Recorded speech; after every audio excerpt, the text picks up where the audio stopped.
নন্দী, তুই এই আম গাছের নিচে দাঁড়িয়ে এইভাবে নিঃশ্বাস নিচ্ছিস কেন?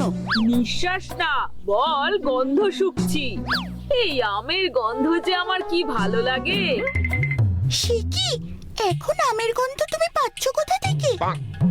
গাছে না আছে আম, না ধরেছে মুকুল, তাহলে তুমি আমের গন্ধটা পাচ্ছ কোথা থেকে শুনি? ওরে পাচ্ছি রে পাচ্ছি, কাল রাত থেকে এই গাছের আমের গন্ধ যেন হাওয়ায় ভেসে ভেসে আমার নাকে এসে পৌঁছচ্ছে। আমি তো কাল স্বপ্ন দেখলাম যে খাচ্ছিস, তাই তো? না না, শুধু খাচ্ছি না রে শিবু, আমি আম খাচ্ছি, আমের বিছানায় শুয়ে আছি, আমের ওপরেই বসে আছি। সে কি, আমের ওপর বসেও পড়ছো? হ্যাঁ, শুধু বসিনি রে, আমি দেখলাম আমি এই গাছের এক ঝুড়ি আম দিয়েই স্নানও করছি। স্বপ্নেও যে আমার সহায় তা আমার জানা ছিল না। শিবু, তুই আমার স্বপ্ন নিয়ে বাজে কথা একদম বলবি না। পারে, তোর এমন উদ্ভট স্বপ্ন আসতে পারে আর আমি বললেই দোষ? আচ্ছা আচ্ছা, এখন আর ঝগড়া করে লাভ নেই, চল এখন খেলা শুরু করি। না না না, আমি আজ খেলবো না, আমার এখন খেলতে নয়, আম খেতে ইচ্ছে করছে। এই মরেছে, একে শীতকাল, তার উপরে এই সাত সকালে তুই আম পাবি কোথা থেকে যে খাবি? এখন কি আম হয় যে তুই গাছ থেকে পারবি? তা আমি জানি না, আমার আম লাগবেই। ভোলা, তোর তো অনেক ক্ষমতা। মোটেই আমার কোনো ক্ষমতা নেই, আমি যা করি সব আমার ভোলানাথের কৃপায় করি। আচ্ছা বেশ বেশ, তাই হোক, ভোলেনাথের কৃপাই হোক। বলছি, তোর ভোলেনাথকে বল না আমায় দুটো আম জোগাড় করে দিতে। বিশ্বাস কর, আম হাতে পেলে সবার আগে তার মাথায় চড়িয়ে তবেই আমি খাবো। দূর বোকা, ভোলানাথ আমাকে শক্তি দেয় এই রাজ্যকে রক্ষা করতে, তোর জন্য আম জোগাড় করতে নয় ভাই। তাতে কি, আমি তোর কতদিনের বন্ধু, এই রাজ্যের লোকের জন্য তুই কি না কি করিস, আর আমার জন্য দুটো আম নিয়ে আসতে পারবি না? কি মুশকিল, এখন আমি আম পাবো কোথায়? আরে বাবা, এখন কি আম হওয়ার সময় তুই বল? আমি ওসব কিচ্ছু জানি না, আমার এখন আম খেতে ইচ্ছে করছে, আর আমি জানি এখন আমাকে একমাত্র তুই আম জোগাড় করে দিতে পারবি, তাই তোকেই আমার এই কাজ করে দিতে হবে। তুমি বুঝতে পারছো না নন্দী দাদা, এখন এই গ্রাম তো দূরে থাক, গোটা রাজ্যের কোনো আম গাছে কোনো আম নেই। আরে বাবা, আম তো গরমকালের ফল নাকি? এখনো বকুলি আসেনি তো আমি। কে এসছে কে আসেনি আমি কিচ্ছু জানি না, আমার মনটা যখন আম আম করছে তখন আমার আম চাই চাই চাই। আর ভোলা, তুই যদি আজ আমাকে আম এনে না দিয়েছিস, তোর সঙ্গে আমার বন্ধুত্ব আজই শেষ, এই আমি বলে গেলাম। আরে নন্দী শোন, এত অবুঝ হোস না। হবে তো, আজ এই নন্দীর আম খাওয়ার ইচ্ছা আমি পূরণ করব। এই শীতকালেও সুমিষ্ট রসালো আম আমি খাওয়াবো তোকে নন্দী। আর একবার সেই আম খেয়ে যেই তুই আঁটি ফেলবি, অমনি তা ডেকে আনবে সর্বনাশ। গুরুদেব, আমাকে বাঁচান। কেন, কি হয়েছে কি? আমাকে আম ভূতে ধরেছে। সে আবার কি কথা? আম তো ফল, সে আবার ভূত হবে কি করে শুনি? সে কথা কি আমি আর জানি না, তবে এই আম তালে গলে ভূত হয়ে গেছে। এই দেখুন না, আমি যেখানেই যাচ্ছি এই আম আমার পিছু পিছু ঘুরছে। আমি যত ওকে ছুঁড়ে দূরে ফেলছি, ও তত সেই আমার পেছনেই চলে আসছে। এমন নাছরবান্ধা আম আমি জন্মেও দেখিনি। আমি তো খোকস বলুন, এইসব আম জাম কি আমার মুখে রোচে? কখন থেকে একই কথা বলছি, কে শোনে কার কথা? ওই সেই আমটা কই? এই তো একটু আগেই তাকে পাহাড় থেকে নিচে ফেলে দিয়ে এলাম, কিন্তু আমার খুব ভয় করছে।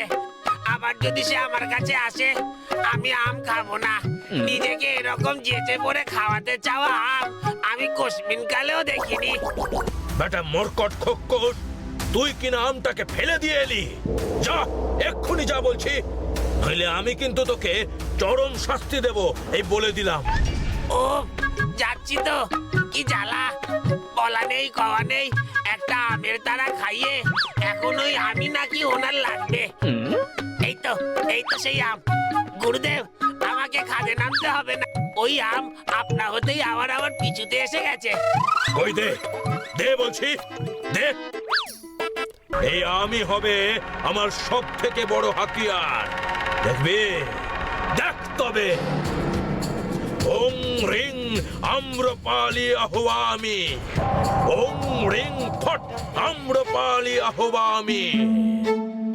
এই তো আমার অস্ত্র, আমার আম্রপালি এসে গেছে।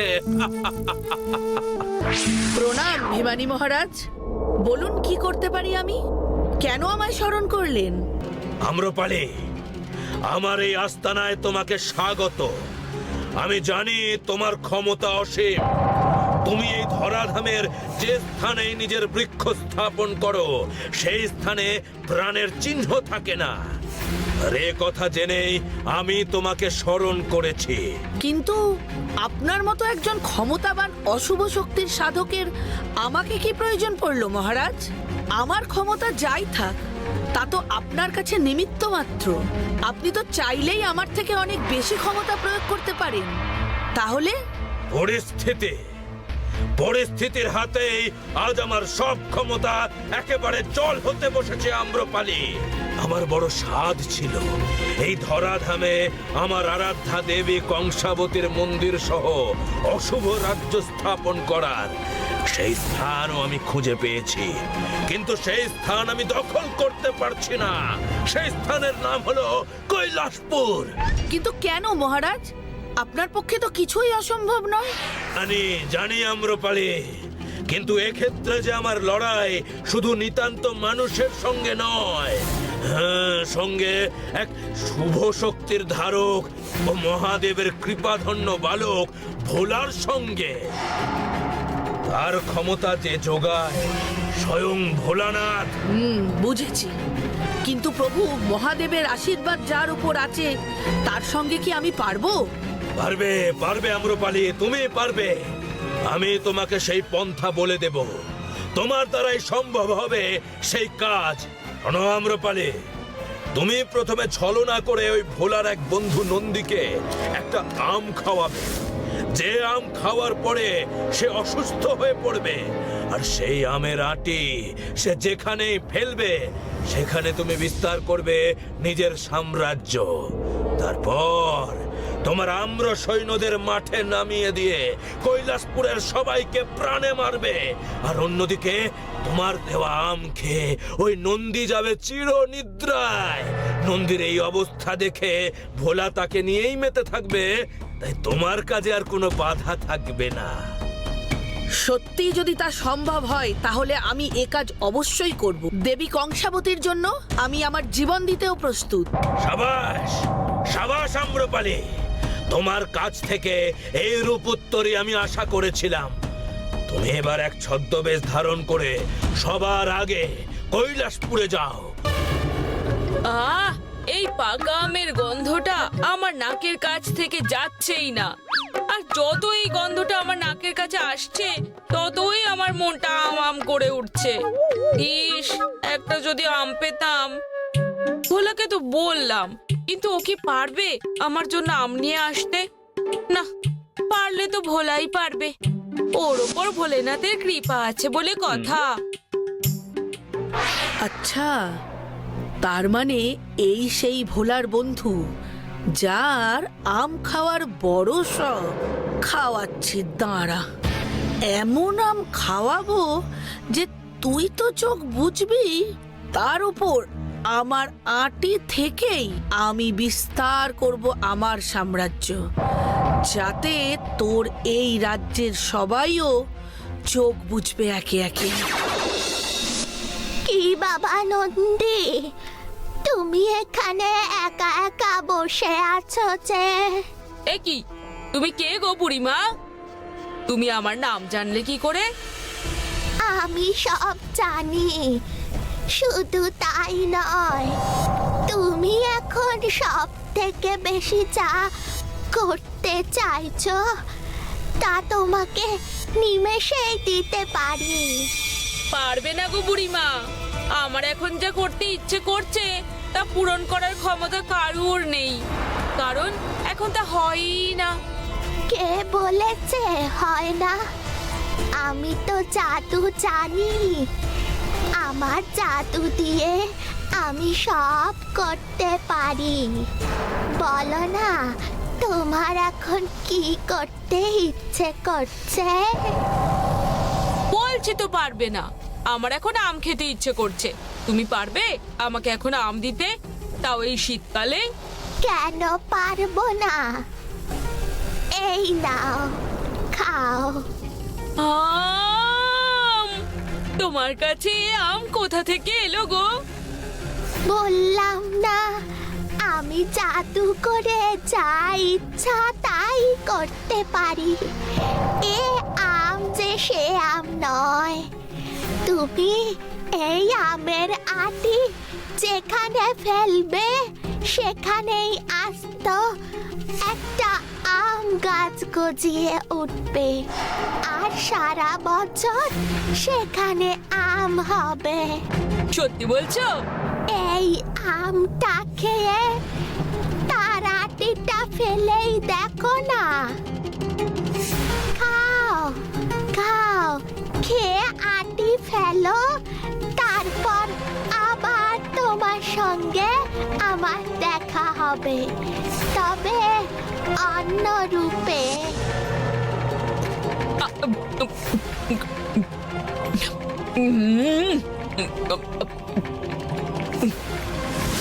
সত্যি আমটা খুব মিষ্টি। কি মিষ্টি আম! আরে বাবা, এ তো আটি ফেলতে না ফেলতেই গাছ হয়ে গেল। এ কি? এরা কারা? ভোলা!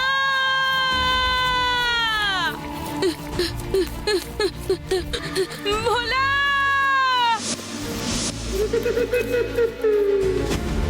তুই আমাকে বাঁচালি ভাই। কিন্তু এসব কি? এগুলো কারা? আম রাক্ষস। আমি একটা বুড়ির দেওয়া আম খেলাম, সেই আমের আটি থেকে মুহূর্তে গাছ হয়ে গেল। সেই গাছ থেকে আম না নেমে নামলো এইসব আম রাক্ষস। সর্বনাশ! কে ছিল সেই বুড়ি? আমি জানি না, আমার খুব বড় ভুল। নন্দী, নন্দী, নন্দী! নন্দী তো মনে হয় অজ্ঞান হয়ে গেছে। আমার একে এক্ষুনি কবিরাজ মশাইয়ের কাছে নিয়ে যেতে হবে। আমাকে এখান থেকে নন্দীকে নিয়ে কবিরাজের কাছে যেতেই হবে, তাও যত তাড়াতাড়ি সম্ভব।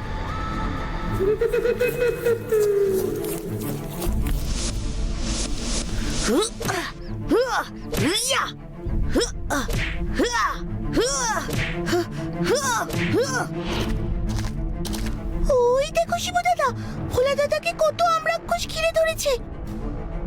আমরাক্ষস তো গোটা গ্রামে ছেয়ে গেছে। ওর ভয় তো আমি জঙ্গলে যাচ্ছিলাম না, কিন্তু এখানে তো ভোলাকেও ওরা ঘিরে ধরেছে। এখন কি হবে? আমার কিন্তু খুব ভয় করছে। ভয় পাওয়ার কিছু নেই, আমি একাই এদের তাড়িয়ে দিচ্ছি। মহেশ, নন্দীকে পিঠে নিয়ে শিগগির কবিরাজ মশাইয়ের বাড়ি যা, আমি এদের সামলাচ্ছি। বকুল, তুই মহেশের সঙ্গে কবিরাজ মশাইয়ের কাছে যা। নন্দী অজ্ঞান হয়ে গেছে। কবিরাজ মশাইকে বলবি জাদু আম খেয়ে ওর এই অবস্থা হয়েছে। তাড়াতাড়ি যা।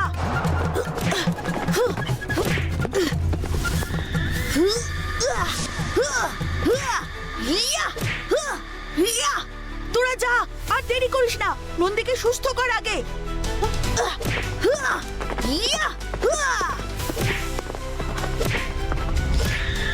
এদের এত মারছি তবে এরা মরছে না কেন? তার মানে এদের সবার কি প্রাণ অন্য কোথাও লুকানো আছে?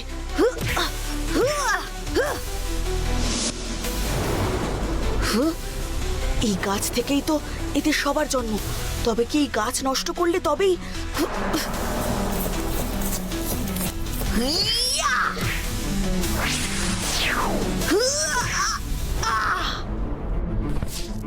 তবে তুই সেই বালক, সে মহাদেবের কৃপাধন্য তুই। আজ সবার আগে আমি তোকেই শেষ করব। কি কবিরাজ মশাই, নন্দী দাদার শরীরটা এমন কালো হয়ে যাচ্ছে কেন? বিষ, মারাত্মক বিষ ঢুকেছে রে ওর শরীরে বকুল। বিষ, সর্বনাশ! তাহলে এখন কি হবে? জানি না, আমি আমার কাছে যা ওষুধ আছে তা দিচ্ছি, তবে তা দিয়ে ওকে আপাতত বাঁচিয়ে রাখা গেলেও বিপদমুক্ত হবে কিনা বলা যাচ্ছে না।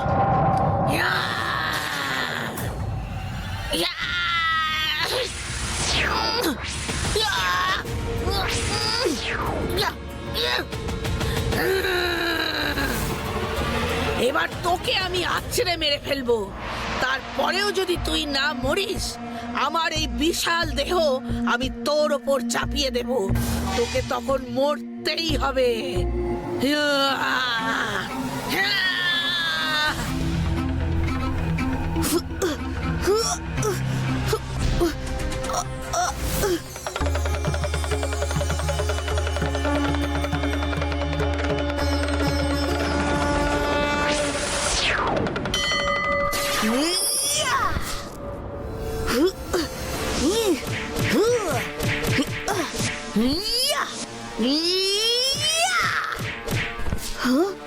সর্বনাশ, একে আমি শেষ করব কিভাবে?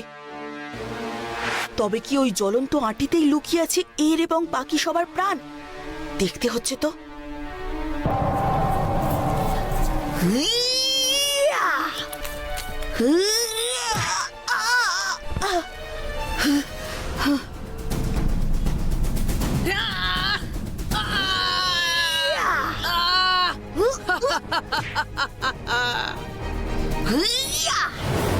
না, ওটাকে কিচ্ছু করিস না ভোলা, আমি তাহলে তোকে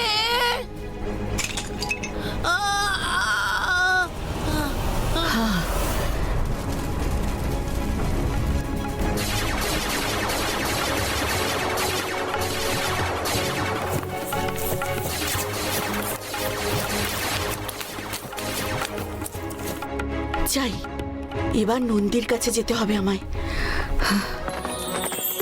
কি হলো রে মহেশ, তুই এখানে? নন্দী এখন কেমন আছে?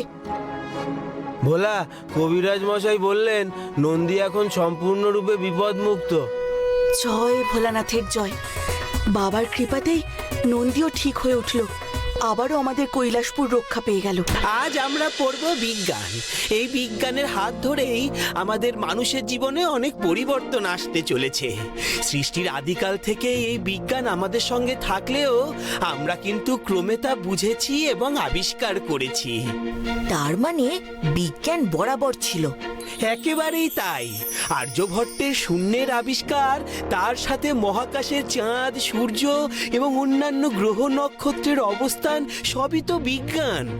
আমরা বা আমাদের দেশের মুনি ঋষিরা তা আগেই জেনেছেন, কিন্তু তা যে বিজ্ঞান তা আমরা বুঝেছি অনেক পরে। অর্থাৎ বিজ্ঞানের প্রয়োগ আমাদের জীবনে থাকলেও তার পুঁথিগত সংজ্ঞা আমাদের কাছে পরে এসেছে এবং ক্রমে আরো আসবে। আচ্ছা পণ্ডিত মশাই, আপনি যে বলছেন আগেও ছিল, তার মানে এই জগতে যাই ঘটে তার পিছনেই কি বিজ্ঞান রয়েছে? একেবারেই তাই। এখনো পর্যন্ত আমরা যা জানি না তা অলৌকিক, যেদিন জেনে যাব তা হয়ে যাবে বিজ্ঞান। তার মানে কি এই জগতে কোনো কিছুই কি বিজ্ঞানের বাইরে নয়? যেমন এই যে আমরা ঘুরছি, ফিরছি, খাচ্ছি, দাচ্ছি, সব বিজ্ঞান। তাই তো আমার মনে হয়। আচ্ছা পণ্ডিত মশাই, আপনি এমন কোনো বিজ্ঞানীকে চেনেন যে এমন দারুণ দারুণ আবিষ্কার করে তাক লাগিয়ে দিয়েছে? সে আর কি বলি বল, আমি এমন একজনকে চিনি যে চাইলে এই জগতে শ্রেষ্ঠ বিজ্ঞানীদের একজন হতে পারত, কিন্তু সে যে এখন কোথায় হারিয়ে গেছে কে জানে। কে সে পণ্ডিত মশাই? আমার ভাই বিজ্ঞেশ্বর। তার যেমন বুদ্ধি ছিল তেমনই ছিল বিজ্ঞানের প্রতি ভালোবাসা। সামান্য সামান্য জিনিস দিয়ে সে এমন সব অসামান্য জিনিস বানাতে পারত যে বলার কথা নয়। আমাদের এই ভোলানাথের মন্দিরে যাতে কোনোদিন প্রাকৃতিক দুর্যোগের কবলে না পড়ে তার জন্য সে লোহা দিয়ে এমন এক ত্রিশূল বানিয়েছিল যে তার ফলে এই মন্দিরে কোনোদিন কোনো প্রাকৃতিক দুর্যোগ আঘাত হানতে পারে না। আপনার ভাই? মানে আপনার নিজের ভাই? তাহলে তাহলে সেই বিজ্ঞেশ্বর মশাই এখন কোথায় পণ্ডিত মশাই? জানি না রে ভোলা, এই বিজ্ঞান যেমন তার নেশা ছিল, তেমনি এই বিজ্ঞানের জন্যই তাকে এই কৈলাসপুর ছেড়ে চিরতরের মতো চলে যেতে হয়েছে নির্বাসনে। নির্বাসন? আমাদের রাজ্য থেকে? কে তাকে নির্বাসিত করেছিল পণ্ডিত মশাই? আমাদের মহারাজ। আমাদের মহারাজ, যিনি তার প্রজাদের নিজের পরিবার বলে মনে করেন, সেই মহারাজ আপনার ভাইকে এই রাজ্য থেকে নির্বাসিত করেছেন? তবে মহারাজ যা করেছিলেন তার জন্য মহারাজ নয়, বরং দায়ী ছিল আমার ভাই বিজ্ঞেশ্বরের হঠকারিতা আর নিজের বৈজ্ঞানিক ভাবনা চিন্তার উপর আত্মতুষ্টি। মানে? সে অনেক কাল আগের কথা নন্দী। আমাদের রাজ্য তখন আরো সুন্দর ছিল, আরো শস্য শ্যামলা ছিল। তখনই এক মায়াবী সাধুর কারণে আমাদের রাজ্যে হঠাৎ করেই প্রচণ্ড বন্যা হয়। নদীর জল ফুলে ফেপে দুকুল ছাপিয়ে এই রাজ্যে প্রবেশ করে, একে একে সব ভাসিয়ে দিতে থাকে। তারপর আমাদের এই দিকটায় তখনও বন্যার প্রভাব পড়েনি দেখে কাতারে কাতারে মানুষজন রাজ্যের অন্য প্রান্ত থেকে এই প্রান্তে এসে উপস্থিত হতে থাকে, যাতে আমাদের এই অঞ্চলের থাকার এবং খাদ্যের অভাব দেখা দিতে শুরু করে। সে কথা জানার পর রাজামশাই সিদ্ধান্ত নেন, আচ্ছা, রাজ্যের বর্তমান যা পরিস্থিতি, তাতে এই বন্যার কবল থেকে আমরা অচিরেই মুক্তি পাবো না যদি আমরা আলাদা করে কোনো ব্যবস্থা না নেই। আর ঠিক সেই কারণেই আমি স্থির করেছি আমি রাজ্যবাসীর নিরাপদ আশ্রয়ের জন্য আলাদা একটি মহল বানাবো। সে তো অতি উত্তম প্রস্তাব মহারাজ। কিন্তু মহারাজ, মহল বানাতে যা সময় লাগবে সেই সময় কি আমাদের হাতে আছে? তাছাড়া আমাদের মহল তো সেই কাঠ পাথর দিয়েই নির্মাণ করতে হবে। তা কি পারবে সম্পূর্ণভাবে জলের স্রোতকে প্রতিরোধ করতে? এ কথা তুমি ঠিক বলেছো পণ্ডিত, আমিও এই বিষয়ে চিন্তা করেছি। কিন্তু এখন তাহলে উপায় কি? উপায় আমার কাছে আছে মহারাজ। আমি আমার বিজ্ঞান দিয়ে এমন এক কাপড়ের বাড়ি বানাতে পারি যা না তো জলে ডুববে, না সেই কাপড়ের বাড়ির মধ্যে যারা যারা থাকবে তাদের কোনো ক্ষতি হবে। কাপড়ের বাড়ি? এরকম কি সত্যি সম্ভব? অবশ্যই সম্ভব মহারাজ। আমার বৈজ্ঞানিক ক্ষমতার উপর আপনি পূর্ণ আস্থা রাখতে পারেন। বিজ্ঞেশ্বর, এতগুলো মানুষের জীবনের প্রশ্ন, তোর আবিষ্কারের বেশিরভাগই অনেক সময় উল্টো ফল দেয়। এক্ষেত্রে যদি তেমন কিছু ঘটে তাহলে? ঘটবে না। তুই আমাকে কোনোদিন বিজ্ঞানী বলে না মানলেও আমি তো জানি আমার ক্ষমতা। আমি আপনাকে কথা দিচ্ছি মহারাজ, এই রাজ্যে কারুর প্রাণ যাবে না, সে যত প্রবল বন্যাই হোক না কেন। তাহলে সেই বাড়ি নির্মাণ করতে তোমার কতদিন লাগবে? 2 দিন। একদিন লাগবে সেই কাপড় বানাতে, আর একদিন লাগবে বাড়িটা বানাতে। মাত্র 2 দিনেই তুমি এত লোকে নিরাপদ আশ্রয় তৈরি করে দিতে পারবে তো বিজ্ঞেশ্বর? দেখো, এ কিন্তু সাধারণ প্রজাদের প্রাণের প্রশ্ন। এতে কোনো ভুল হলে আমিও তোমাকে ক্ষমা করতে পারবো না।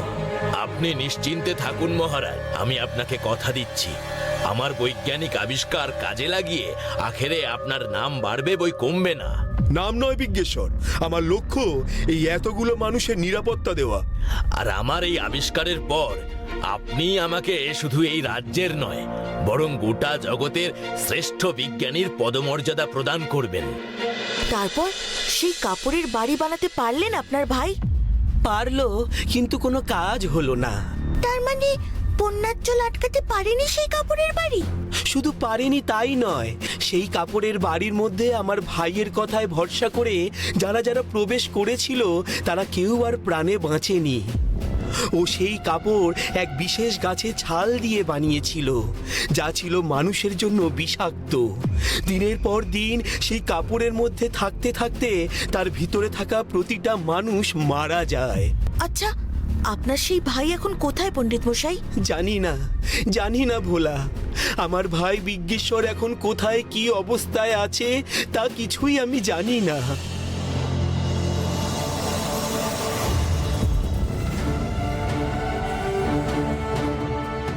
কি এসব কি? তবে কি ভূমিকম্প এলো? না না পণ্ডিত মশাই, এই কম্পন প্রাকৃতিক কারণে নয়। আমার ধারণা এই কম্পন হচ্ছে অন্য কোনো কারণে। রাজ্যে আমাদের আবার কোনো নতুন বিপদ আসছে নন্দী। এই কম্পন তারই আগমন বার্তা। আবার বিপদ? কিন্তু কে কে আসছে আবার?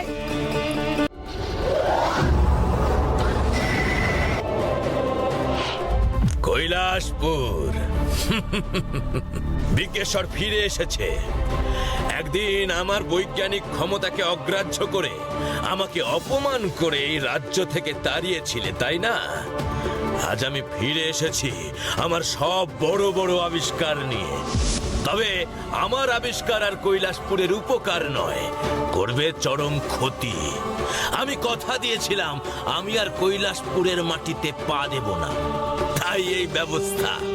আমি এই কৈলাসপুরের মাটি স্পর্শ না করে আমার আবিষ্কার দিয়ে এই কৈলাসপুরের এমন অবস্থা করব যে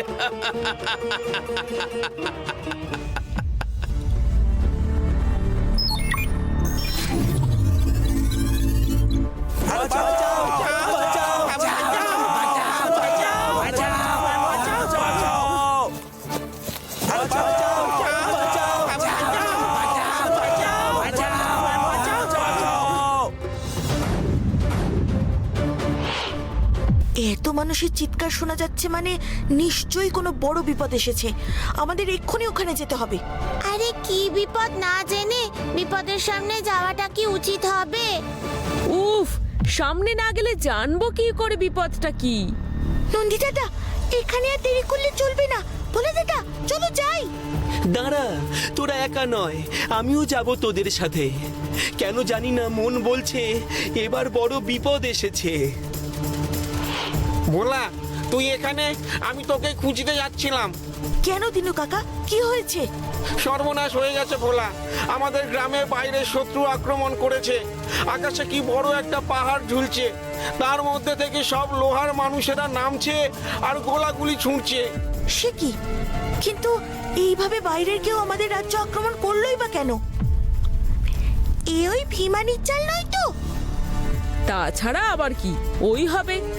এই বিমানিটা দেখছি একেবারে আদা জল খেয়ে আমাদের কৈলাসপুরের পিছনে পড়ে আছে।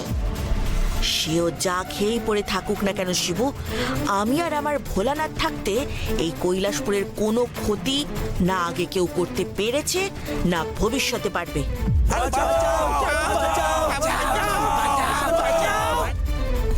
এরা কোনো সাধারণ নয়। ঠিক ধরেছিস ভোলা, এরা হলো রোবট। পাশ্চাত্য দেশে বিজ্ঞানের নতুন আবিষ্কার। এরা দেখতে মানুষের মতো হলেও ভেতরে এদের কল কবজা সব মেশিনের মতো, তবে এদের চালনা করে মানুষই। তার মানে এদের কেউ কি কোনো মানুষই চালনা করছে পণ্ডিত মশাই? আলবাত, ওই যে দিনু বলল শুনলি না, ওই আকাশে উড়তে থাকা পাহাড়ের কথা। আমার মনে হয় ওর ভেতরে বসেই কেউ এই কাজ করছে। আমায় এদের শেষ করতেই হবে।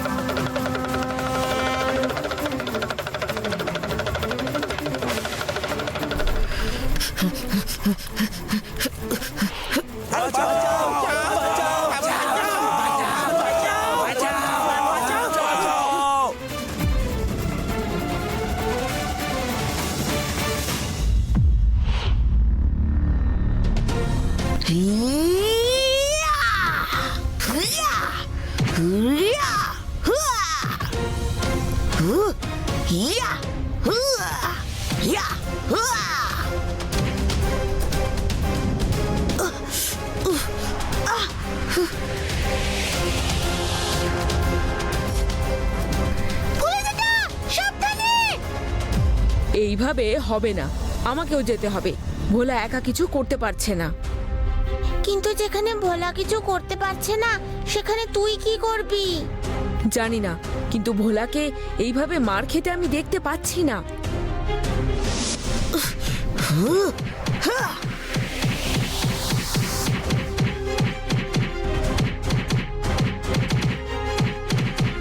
তোরাও ওকে বাঁচা। আমাকে আগে দেখতে হবে ওকে চালনা করছে কে। তাকে না থামালে এই রোবটদের থামানো যাবে না। কিন্তু আপনি এই বিপদের মধ্যে কোথায় যাবেন? আপনার যদি কিছু হয়ে যায় তখন? আমার কিচ্ছু হবে না বকুল, কিন্তু এই রোবটদের আটকাতে না পারলে এরা আমাদের কৈলাসপুরকে ধ্বংস করে দেবে। তাই এখন আর আমাকে নিজের কথা ভাবলে চলবে না। ভোলাও যেখানে পারছে না সেখানে আমাকে কিছু একটা করতেই হবে। না না, ভোলার এই অবস্থা আর সহ্য করা যাচ্ছে না। এরকম চলতে থাকলে ভোলা আরো আঘাত পাবে। আমাদেরই কিছু করতে হবে নন্দী। তা তো বুঝছি, কিন্তু করবিটা কি? তুই শুধু আমার পিঠে বস, বাকিটা আমি দেখে নিচ্ছি।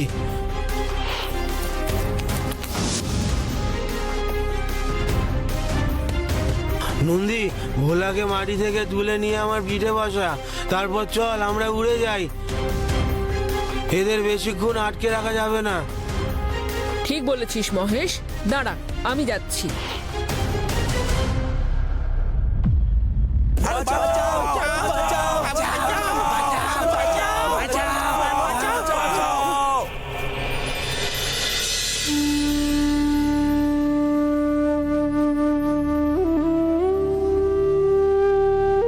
ভোলা দাদা ঠিক হয়ে যাবে তো কবিরাজ মশাই? বুঝতে পারছি না, ওর জ্ঞান ফেরা না পর্যন্ত কিছুই তো বলা যাচ্ছে না। তাহলে এই ভোলা, ভোলা চোখ খুলে তাকা না। তুই এইভাবে শুয়ে থাকলে আমরা লড়াই করব কি করে? হে ভোলানাথ, এ কি হলো আমার ছেলেটার? না না, আমার ছেলেকে এই অবস্থায় দেখতে পাচ্ছি না, কিছুতেই না। আমি বলেছিলাম বিপদ না বুঝে তাতে ঝাঁপানো আমাদের ঠিক নয়। এতদিন আমরা দৈত্য দানব এসবের সঙ্গে লড়াই করেছি, কিন্তু এবার তো তা নয়। এই লোহার মানুষগুলোর সাথে আমরা খালি হাতে লড়াই করব কি করে? আমার এবার সত্যিই খুব ভয় করছে শিবু। ভোলা যদি আর চোখ না খোলে, তাহলে ওরা যে আমাদের রাজ্যটাকে ছারখার করে দেবে। সেই জন্যই এসেছে ও, এই রাজ্য ছাড়খাড় করতেই এসেছে। কে কে পণ্ডিত মশাই? কার কথা বলছেন আপনি? বিজ্ঞেশ্বর, ওই পাহাড়ের মতো উঁচু বায়ু জাহাজে ওই আছে। বিজ্ঞেশ্বর মানে আপনার সেই ভাই? আপনি ঠিক জানেন? হ্যাঁ, আমি এই রোবটদের দেখেই বুঝেছিলাম এই সৃষ্টি অন্য কারোর হতে পারে না। ও নিজের অপমানের প্রতিশোধ নিতে আমাদের এই রাজ্যকে ধ্বংস করতেই এখানে এসেছে। আর এই রোবট ওরই সৃষ্টি, ওর হাতেই রয়েছে এদের চালিকা শক্তি। তা কারা না গেলে এদের কেউ থামাতে পারবে না। প্রতিবার আমাদের রাজ্যকে যে সংকট মুক্ত করে, যার ক্ষমতার কাছে সকল অশুভ শক্তি মাথা নত করতে বাধ্য হয়, সেই ভোলা। আমার ছেলের হাত দিয়েই আমাদের রাজ্য রক্ষা পাবে কবিরাজ মশাই। কিন্তু তা কি করে সম্ভব মা আনন্দী? ভোলা যে অচৈতন্য। জানি, তবে এবার ওর জ্ঞান ফিরবে। এই দেখুন, আমি ভোলানাথের চরণের চরণামৃত এনেছি ওর জন্য। এই জলের ছোঁয়া ওর জিভে গেলেই ও জেগে উঠবে।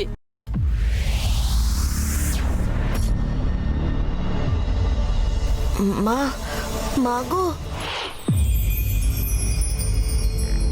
ভোলা, তোর জ্ঞান ফিরেছে বাবা। আমি জানতাম ভোলানাথ তোকে আমাদের রাজ্যের এই সংকটময় মুহূর্তে কিছুতেই অজ্ঞান করে রাখতে পারেন না। হ্যাঁ মা, আমি যাব, কিন্তু এই রোবটদের আমি আটকাবো কি করে? তার জন্য তোমাকে ওই উপরের বায়ু জাহাজে যেতে হবে ভোলা। সেখানে বসে আমার ভাই বিজ্ঞেশ্বর এই ধ্বংসলীলা চালাচ্ছে। কিন্তু আমাদের রাজ্যে যে ক্ষতি করতে চেয়েছে, তুই তাকে ছাড়িস না ভোলা। তাই হবে পণ্ডিত মশাই, তাই হবে। মহেশ,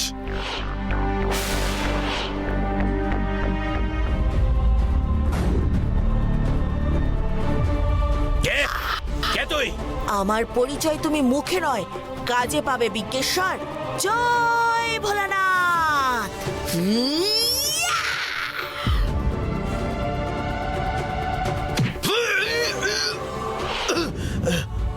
না! এ তুই কি করলি? কে তুই? এখনো বুঝলে না? আমি হলাম এই কৈলাসপুরের রক্ষাকর্তা ভোলানাথের ভক্ত ভোলা।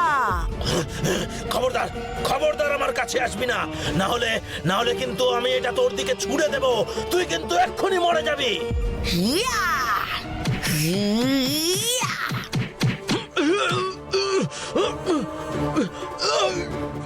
আমাদের এখানকার কাজ শেষ। কিন্তু এর কি হবে? আর এর এই বায়ু জাহাজ? সব শেষ হবে, তাও এই বিজ্ঞেশ্বরের নিজের অস্ত্রেই। হিয়া! হিয়া! জয়